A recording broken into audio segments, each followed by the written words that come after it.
नमस्कार दोस्तों, health and education channel में आपका स्वागत है। आज मैं डायबिटीज़ मेलाइटिस और उसमें करेले का उपयोग और उसके जो नुकसान हैं उसके बारे में आप लोगों को बताने जा रहा हूँ।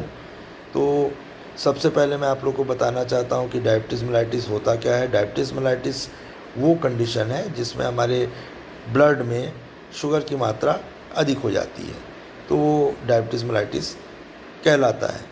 तो डायबिटीज़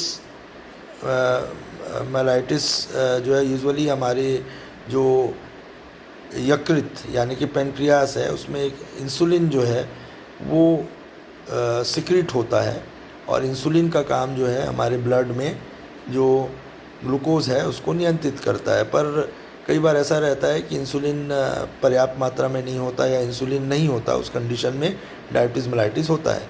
तो यहाँ पे करेले के बारे में हम डिस्कस करने जा रहे हैं कि करेला में वो कंपाउंड और प्रॉपर्टी होता है जो कि इंसुलिन के जैसे प्रॉपर्टी उसमें होता है, यानी कि करेले खाने से जो है वो इंसुलिन के जैसे वर्क करता है, यानी कि वो जो है शुगर की मात्रा को नियंत्रित करने में उपयोगी है।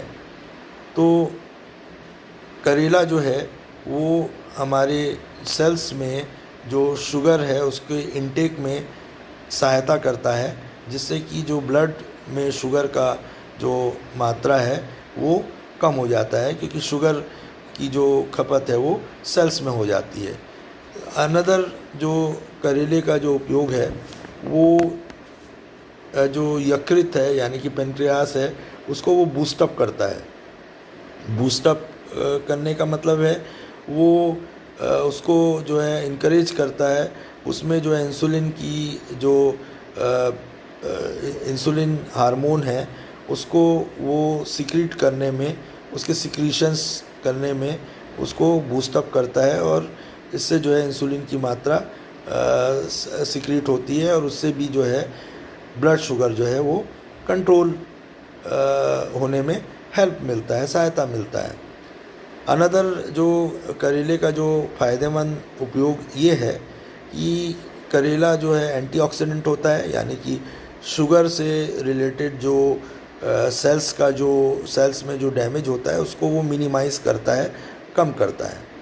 वैसे तो करेले में पोषक तत्व जो है पर्याप्त मात्रा में रहता है, जो उसमें विटामिन्स रहते हैं, मिनरल्स रहते हैं, vitamin A, vitamin C, vitamin B, ये करेले में रहते हैं। करेले में आयरन रहते हैं।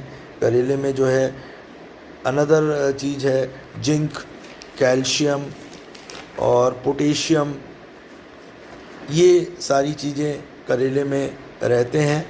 और इसमें जो है फास्फोरस भी करेले में पाए जाते हैं। अब मैं आप लोग को बताने जा रहा हूँ कि करेले में किस तरीके से आप करेले को अपने भोजन में इस्तेमाल कर सकते हैं।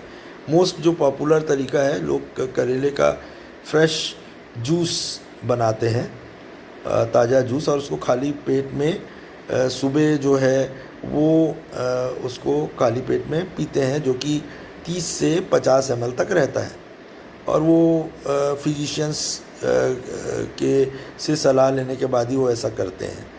अनदर चीज़ है, केले का अगर उपयोग आप करें तो जो है उसको सब्जी भी बनाया जा सकता है। करेले का चिप्स भी रहता है, करेले का अचार भी होता है, और करेले के पत्ते का चाय भी बनता है, हर्बल टी बनता है, और साथ में जो है करेले का हर्बल कैप्सूल भी मिलता है। और ज़्यादातर लोग जो करेले का जो उपयोग करते हैं वो जूस के तौर पे ही करते हैं। तो जो भी आप जूस के तौर में भी अगर आप करते हैं तो वो फिजिशियन के जो है सलाह से ही करना चाहिए, क्योंकि आपको पता होना चाहिए कि अगर कोई पर्सन जो है डायबिटीज़ है वो इंसुलिन भी ले रहा है, और इंसुलिन के साथ वो करेला भी जो है करेले के जूस भी लेना चालू कर दिया, तो कई बार ऐसा रहता है कि इंसुलिन का ड्रग्स का भी अलग इफ़ेक्ट होता है, और करेले का भी इफ़ेक्ट, वो पावर बढ़ जाता है। तो इससे क्या हो जाता है कि जो बॉडी में शुगर की मात्रा नॉर्मल से भी कम हो जाती है। तो नॉर्मल से भी अगर कम हो जाए तो शरीर में दूसरा नुकसान और समस्या चालू हो जाता है। तो ये बहुत इम्पॉर्टेंट चीज़ है कि जब भी आप करेले का जूस अगर आप जो है लेना अगर आप स्टार्ट कर रहे हैं, तो उस कंडीशन में आपको पता होना चाहिए कि आपका शुगर लेवल कितना है और आप उस करेले का जूस ले सकते हैं कि नहीं, और वो इफ़ेक्टिव होगा कि नहीं होगा। तो डॉक्टर की सलाह से लें तो वो जो है आपके कंडीशन के अनुसार से आपको बताएंगे कि जूस जो है कितने हद तक आपका फ़ायदेमंद है, लेना है या नहीं लेना है। तो अगर जो है आप जो है इस प्रकार से सोच समझ करके, यानी कि आपका जो है टाइम टू टाइम आप अपना जो है रेगुलर ब्लड शुगर चेक करवाएं और उसके बाद सेवन करें, तो वो ज़्यादा इफ़ेक्टिव है। और बिना चेक कराए अगर आप लें तो वो आपके लिए नुकसानदायक है। अनदर चीज़ जो है, कई बार जो है एलर्जिक इफ़ेक्ट भी होता है करेले का, तो उस कंडीशन में भी करेले का जो प्रिपरेशन है वो नहीं खाना चाहिए। अनदर थिंग्स है, जो है उल्टी और दस्त होने की भी संभावनाएं होती हैं करेले खाने से, तो उस कंडीशन में भी करेले को अवॉइड करना चाहिए। और किसी प्रकार का, जैसे कि अगर प्रेग्नेंट लेडीज़ है तो उस कंडीशन में भी ये करेले का सेवन नुकसानदायक हो सकता है। तो दोस्तों, ये जो है करेले के फ़ायदे और नुकसान मैंने आपको बताए, और इस चीज़ का जो है आप जो है इससे आप लोगों को ज़रूर कुछ ना कुछ जो है नॉलेज मिला होगा। और आपको जो है मेरा चैनल, अगर आपको ये नॉलेज पसंद आया, चैनल पसंद आया, तो आप प्लीज़ इसको सब्सक्राइब कीजिए और इसको लाइक कीजिए, और कुछ कमेंट्स करना है तो आप कमेंट्स भी कर सकते हैं। Thank you.